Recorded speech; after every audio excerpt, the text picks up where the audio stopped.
Thursday. Tuesday. Tuesday, what? Yeah, Tuesday, I know, but...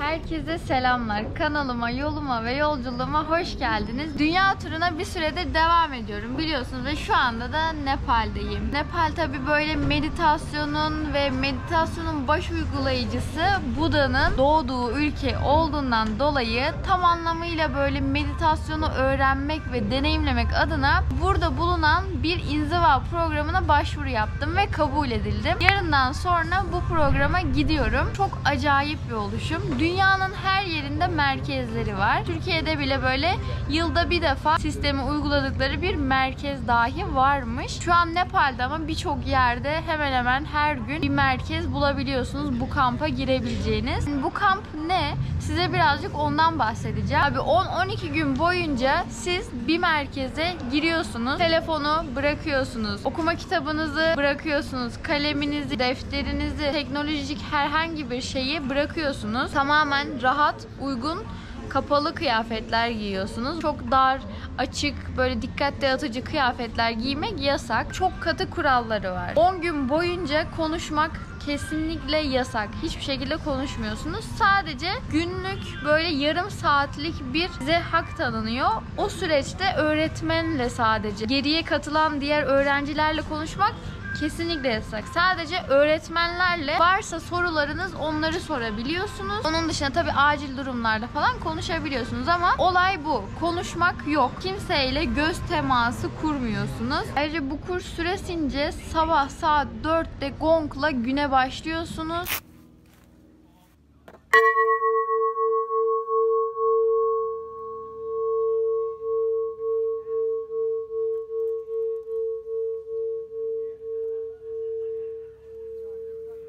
Akşam saat 9.30'da da ışıklar kapanıyor. Yani günü tamamen bitiriyorsunuz. Full meditasyon yapıyorsunuz. Onun dışında da yemek ve tuvalet molalarınız var. Tabii size bunlar konaklamayı, yeme içme öğünlerinizi falan sağlıyorlar. Öğün günde 2 defa. En son öğününüzü öğlen 2'de yiyorsunuz. Tamamen kendinizle içinizde kalıyorsunuz ve her gün 10 gün boyunca 10-12'şer saat full meditasyon yapıyorsunuz. Program böyle. Sabah saat 4'te kalkıyorsun, başlıyorsun meditasyona. Yemek yiyorsun, meditasyon yapıyorsun. Meditasyon yapıyorsun, ders alıyorsun, meditasyon yapıyorsun. Bunu nasıl buldum? Dhamma.org adlı web sayfasından ya da uygulamaları üzerinden başvuru yapabiliyorsunuz. Web sayfasına girerseniz zaten Türkçe desteği de var. Bakabilirsiniz nerelerde var. Nerelerde bu kampa girebilirsiniz? Ne lazım, ne değil, program nasıl bir şeydir? Onları görebilirsiniz. Bu kamp hiçbir dinle, hiçbir devletle bağlantılı değil. Tamamen gidip oturup meditasyon yapacağınız Vipassana adındaki meditasyon modelini uygulayacağınız bir kamp bu. Böyle bir oluşuma katılıyorsun, orada konaklıyorsun, yiyorsun, içiyorsun, meditasyon öğretiyorlar bir de üstüne. Ne istiyorlar diye sorarsan hiçbir şey istemiyorlar. Onların tam anlamıyla öğrencisi oldum demeden önce para dahi ödeyemiyorsun. Bu kursun bitiminde 10-12 gün neyse kursunu tamamladıktan sonra diyorlar ki sen artık bizim öğrencimizsin. Dilersen bize bağış yapabilirsin. Yani meraklıyım, endişeliyim. Çok da kolay olmayacağını düşündüğüm bir kamp olacağı benziyor. Böyle bir deneyimde tahmin edebiliyorum ki kendinle bayağı bir zihninle yüz yüze kalacaksın. Neler yaşatacak, neler öğretecek yaşayacağız ve göreceğiz. Yarından sonra o zaman giderken yolda falan görüşürüz. Bay bay.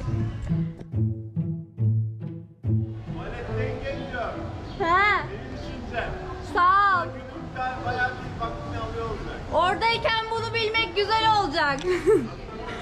Bay bay. Vakit geldi çattı, en sonunda gidiyorum. Aynı hostelden toplam 3 kişi gidiyoruz benle beraber.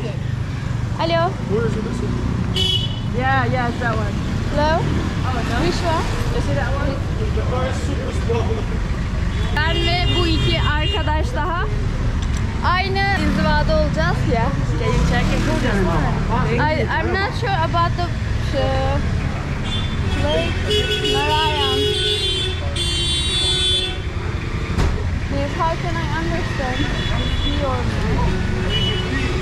Let us check. What is name? Narayan. What's your name? Narayan. Ah, yeah. Okay. Oh my God. Oh, yeah. I will take this on my lap. Okay. Okay. Hadi canım. Hadi şansın bol olsun. İnşallah Eyvallah. gönlünce olur. Ay, Değişik bir inşallah. tecrübe edinirsin, bize de Evet. aktarırsın. Teşekkür ederim. Kendine iyi bak. Sen de. Çıktığımda görüşürüz. Tamam, hadi bay Allah'a Bye bye. Yeah, space is okay. Yeah, like that? it's okay. Okay. Ah, here we go. Let's go, girl. How they feel? Nervous but excited. Yeah. Okay, now I'm starting to get nervous. Nervous. Oh my God, what will happen? Like, What will happen? We will be different persons in 10 days. yeah, And after life changer experience. Exactly. is this, right? Oh, you're taking a Yeah, video. recording. Going to Vipassana, people. Did you explain what Vipassana is? Yeah, I explained already. Yanlış anlama, dilenci dilim varsa 1 lira alabilir miyim? Çocuk aç evde. Tamam hadi. Tamam abisi. Tamam abisi. Sağ ol. Hadi bak. Yolculuklarım sürecince sürekli böyle bir hareket, bir gürültü. Bunlar bana artık zaten sürekli ağır gelmeye başlamıştı. Artık yorulduğumu hissetmeye başlamıştım ve gerçekten böyle bir sessizliğe ihtiyacım vardı. Böyle bir ihtiyaç halindeyken de işte bu Vipassana kampını bulmak bana şu an böyle şey gibi, hazine gibi geldi yani. Gerçekten artık o kadar ülke, o kadar şehir, sürekli gelip geçen, hareket eden bir yaşam stili. Bu sessizliğe gerçekten çok ihtiyacım vardı. Onu deneyimleyeceğiz. Tabii ki de hani ihtiyacım var ama kolay olmayan bir deneyim olacak. Bakalım nasıl bir etki edecek, bende nasıl bir olaylar yaşatacak. Çok merak ediyorum gerçekten.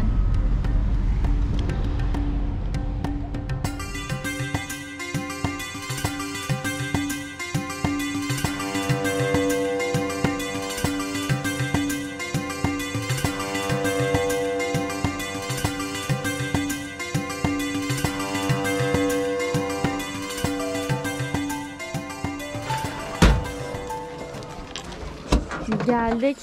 Şu an meditasyon merkezinin adı Dharma Shringa olarak geçiyor. Böyle bir kapıdan girip olaya başlayacağız. Okay. Thank you. Thank you. Namaste. Thank you. Oh. Şöyle girişte isim soy isim falan böyle kayıt yaptıracağız. Yep.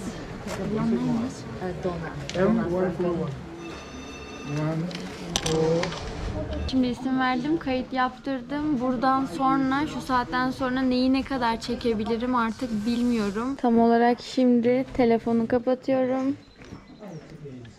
Tamamen. Is it allowed to record? No. Yes, Yeah. but you have to put the. Yeah, I will leave also this. Okay.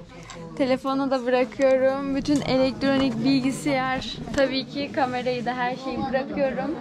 Canımızda telefon, nakit para, hiçbir şey kalmıyor. Bu saatten sonra artık tamamen izole bir şekilde inzivaya giriyoruz. Sessizlik tam olarak bugün başlamıyor. Yarın saat 4'ten itibaren, sabah saat 4'ten itibaren artık konuşmak da yok.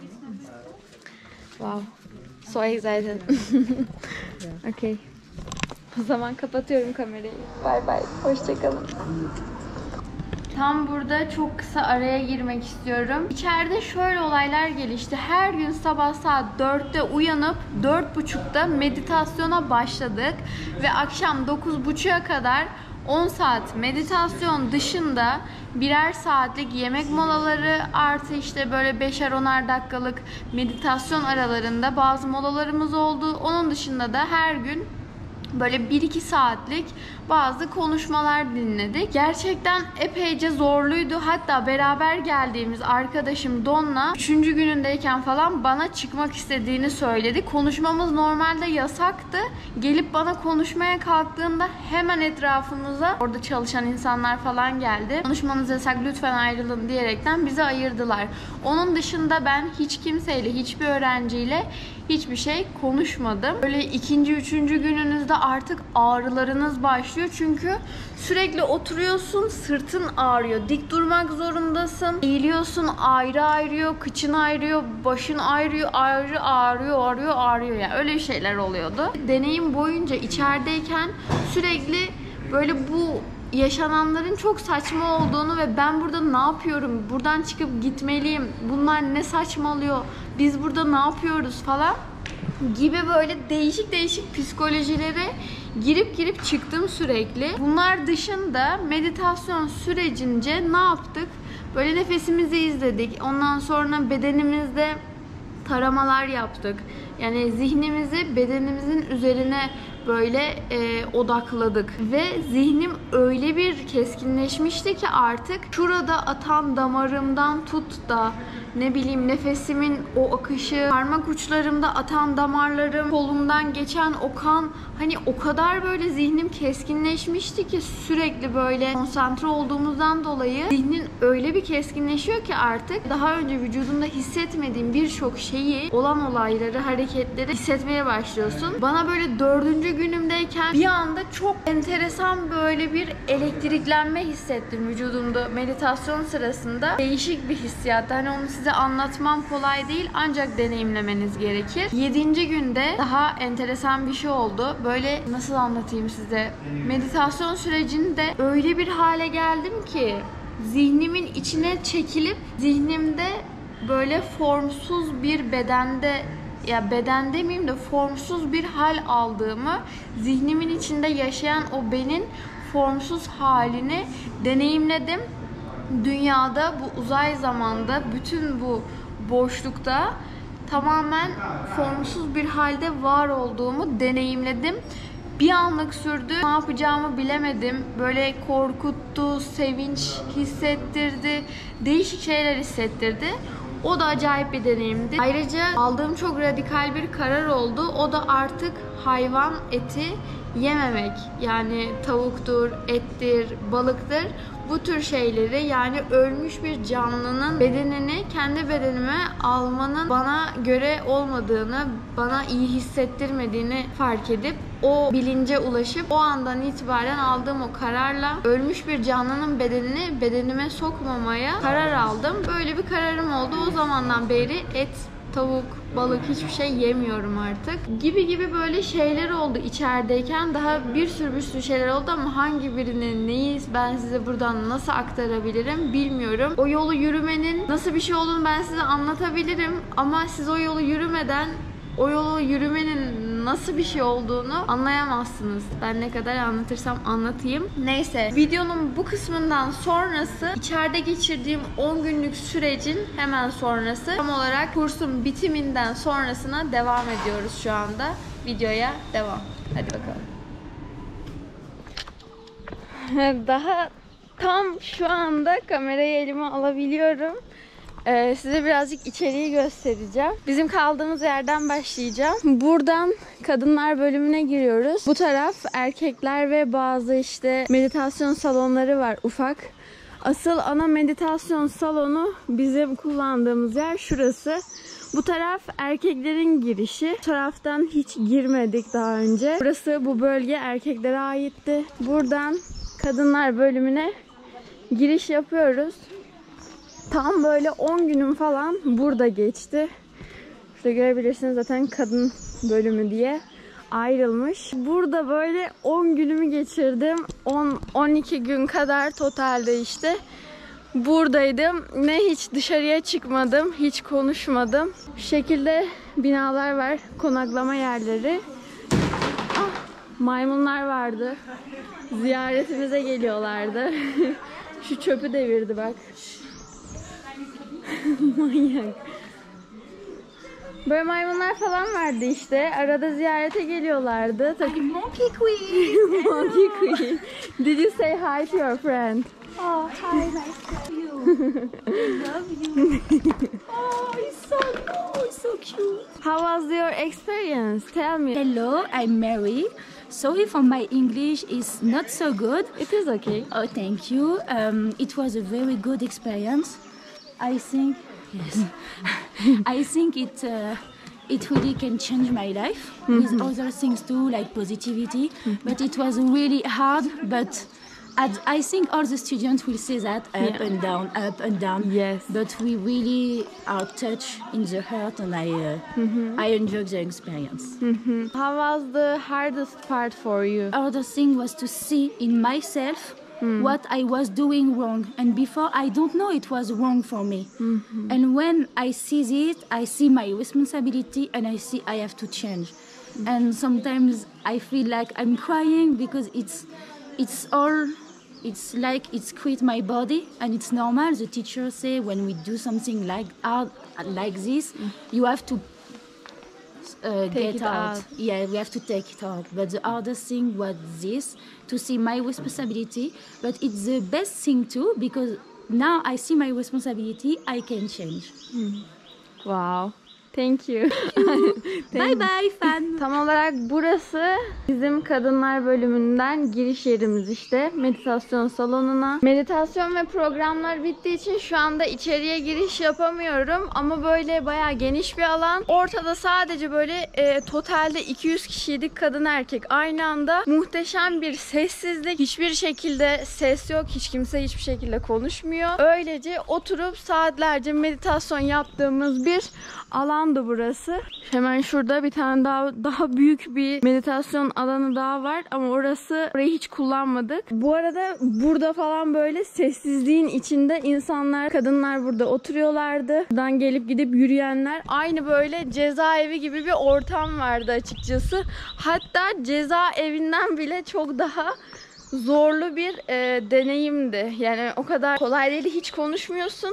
Sadece yemek, içmek, uyumak, dersleri almak ve meditasyon vardı. Çamaşırlarını falan her şeyi kendin ellerinle yıkıyorsun, buraya asabiliyorsun. Her türlü böyle ihtiyacın olanağın var. Burası tam olarak aslında şey diyebilirim, benim bahçemdi. Çünkü şu oda bana ait. Kaldığım yeri de şöyle göstermek istiyorum. 7-8 numara, benimki 8 numaraydı. Numarada şu şekilde. Işığı yakayım. Bu şekilde yatağını belirtiyor. Benimki 8 numaralı yatak ve ben 8 numaraydım. Burada bir oda arkadaşım vardı. Burada kalıyordu ama 8. günde terk etti. Daha fazla devam etmek istemedi. Ve çok ilginç. O kadar sessizlik var ki hiç konuşmuyoruz. Kızla maalesef tanışma fırsatım olmadı. Asil sessizlik başladığı sırada sadece ilk defa odanın içinde odaya geldiğim zaman gördüm kızı. O bana hay dedi. Ben ona hay dedim. Daha sonra da başka hiçbir kelime dahi konuşmadık. 8 gün boyunca kızla aynı odayı paylaştım. Yani sürekli beraberdik bu oda içerisinde, dışarıda, ama kızı hiçbir şekilde tanımıyorum. Kızın sadece adını kağıdın üzerinde okudum. Başka da bir şey kızla alakalı bilmiyorum. Eğer 8. güne terk etmemiş olsaydı kendisiyle konuşup tanışabilecektim. Şu anda çünkü konuşabiliyoruz artık. Burası da bizim tuvalet banyo. Şu şekilde. Yani fena değil. Bu şekilde de tuvalet banyomuz vardı. Her türlü imkanı size sunuyorlar yani ve gerçekten para hiçbir şey sormuyorlar ama tabii ki de hani böyle bir deneyim kazandıktan sonra bir paylaşım, bağış yapabiliyorsun. Neyse, böyle bir odada kaldım. Gayet keyfim, rahatım çok yerindeydi. Odalarda kilit falan yoktu bu arada. Sadece şu kadar kilitliyorsun. Başka da bir kilit yok. Yani isteyen girebilir. Ama içeride tabii ki her türlü şey yasak ve oldukça böyle güvenli bir ortam. Zaten muhteşem bir sessizlik vardı. O da enteresandı. Burası böyle bahçemiz. Burada işte böyle temiz içecek su ihtiyaçlarınız falan var. Filtrelenmiş sularınla işte sıcak, soğuk sularını sahip olabiliyorsun, içebiliyorsun, lavabolar. Şu anda bulunduğum bu tesis tamamen bu meditasyon kampı için yapılmış bir merkez. Yani tamamen Dhamma Vipassana merkezi olarak geçiyor. Şimdi herkes şu anda tam olarak kahvaltıda. Son kahvaltımız oluyor. Daha sonra insanlar ayrılacak. Yemek yediğimiz yeri de size göstereceğim. Şu an tabii herkes konuşuyor. Muhteşem bir şekilde. Ama normalde burada sıfır ses vardı. Benim oturduğum yer burasıydı. 8 olarak geçiyor. Adım falan yazıyor. Bu şekilde tabak çanaklarımız vardı. Herkesin kendine ait ve sabit bir yeri vardı. Herkes sabit bir yerinde oturup yemeğini her zaman burada yiyordu. Buradan da hello. Namaste. Namaste. Ablalarımız burada her zaman bize servis yapıyordu. Bu gördüğümüz ablalar da tamamen gönüllüler. Gönüllü bir şekilde gelip burada Dhamma'ya hizmetlerini yapmış insanlar. Hi, hello. Say hi to my YouTube channel after 10 days. Namaste. You are a volunteer here, right? Yes, yes. How was your volunteering experience? This is all of us. It's our first time serving. This is the first time, and our experience was so nice. Great. Yes. From the students as well, from the teachers as well. I think this is just our beginning journey to learn more and more things about Vipassana and in this whole life. Yeah. Thank you. And we feel so happy to serve you all. Thank you. And that's so great happiness I feel. Did you ever have course? Yeah, we had a course, Yeah. but not service, and this is our first service. First service. Yeah. Thank you for all your service. Really, I'm so grateful. I wasn't so good student maybe, but thank you for everything. You are a good student. Thank you. So much for giving us opportunity. Thank you. Böyle. Onlar da işte gönüllüler. Ben sizle beraber şöyle son bir yemeğimi almak istiyorum. Yeah. Okay, thank you. Orada nohut var. No, okay. No. Thank you. No. Little, but it's too much. Okay, thank you. Thank you. Burada nohut var ve muhtemelen şu sütlaç gibi bir tatlı. Yemekleri bu arada gayet güzeldi. Hepsini full yedim. Full yedim yani.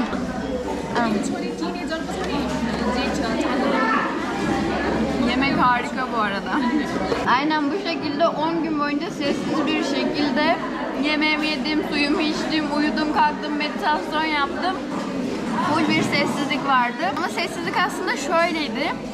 Öğrenciler arasında tamamen sessizlik, hiçbir şekilde konuşmak yasak.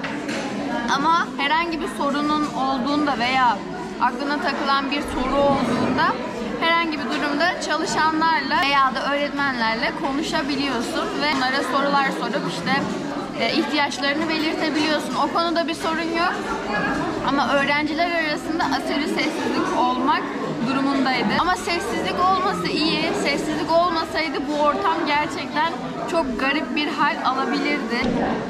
Tabii her gün yemeği yedikten sonra bulaşıklarını da kendin yıkıyorsun. Buraya geliyoruz ve herkes bulaşığını kendisi yıkıyordu burada.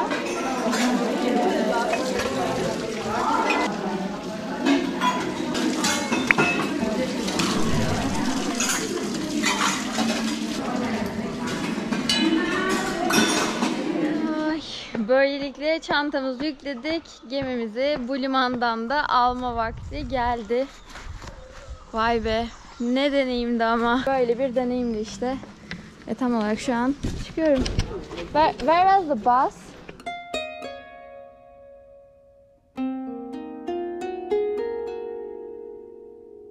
So hello, I'm Victor. I'm 28 years old and I'm from Romania. I'm Sandra. I'm from Austria and I'm 31 years old. My name is Edith. I'm 39 years and from Estonia. I'm Prakash Chitrakar. I am 20 years old and I'm from Kathmandu. My name is Naru. I'm from France and I'm 35 years old. I'm Sangita Batazu, 37 years old from Kathmandu only. And this is my third time here in Vipassana. 3 times. Like, it's really hard experience. So It's like for the first time when I came, I was not like ready to accept these things, technique and all, and I didn't understand it well. Now it's better, and second time it was a little difficult and pain. We have to go through the pain that I went lots of pain through the pain, and third time it's like there is pain, but the intensity and the number is lesser and lesser. It's decreasing. Hopefully by the first time I'll get dissolved. So this is the like bit difficult, but it's the direct way to go to the pain and sufferings. So release yourself. what was the hardest part for you during this experience? For me, it was about the 7th or 8th day to be patient because I got very bored, to be honest, and I thought about all the nice things in the last days. So it felt like there are no more nice things to think of, and I got very, very, very bored, to be honest. What is the hardest thing for you? To sit still. Especially 1 hour without any move. Yeah. Okay. And I was like going to a lot of thinking in the back of my mind. So yeah, for me it was really tough. Sitting for long hours, which was probably hard for everyone. How about the silence? Silence was easy for me, yes. So, it is your second experience, right? No. What? 7th. 7th! Wow. What is the hardest thing for you during these experiences? I think it's hardest thing is to face my own emotions, like whatever is going on inside. Because you come here for 10 days, you are facing only yourself, you're in the silence, you have nobody else to talk to, so you have to face yourself and your problems. So I think it's hard sometimes to accept what's going on inside, like actually, but if you can look at it and if you come through it, it's beautiful. It shows that how I was maybe a little bit too boxed in my mind before, and how actually world is so much more wider, and it's a beautiful experience. I think everybody should take at least once in their lifetime. That in 10 days, a very short period, you can really go very deep into meditation and have an experience and really feel the effect of it in 10 days, which normally might take you years to get to such a state of meditation. Whereas here in 10 days, you can get to that point, so I feel that's a good thing about it. What was the funniest thing during this experience in 10 days? Maybe the breakfast combination. Breakfast combination? Yes. It was the funniest thing? Yes. Why? It was a bit weird, bean and like sweet, something salty, sweet. and all the mix. Yeah. I think it will help me learn to remain more peaceful and not react so much with aversion or craving, because I have also strong passions. So I think this will help me to be more balanced and to observe that they all come and go. What is the best thing that you learned? Definitely don't believe everything what's going on in your head because it's not always true. So learn to observe and learn to accept. I mean, like, you cannot have everything what you want in your life, and but you can still be happy. So I think this is okay. Thank you so much. Thank you. Everything is impermanent and you gotta carry on. Things change, but you gotta just take it as good or bad, or just like equilibrium, like nothing, like it's equal, good is also equal and bad is also equal, and life goes on.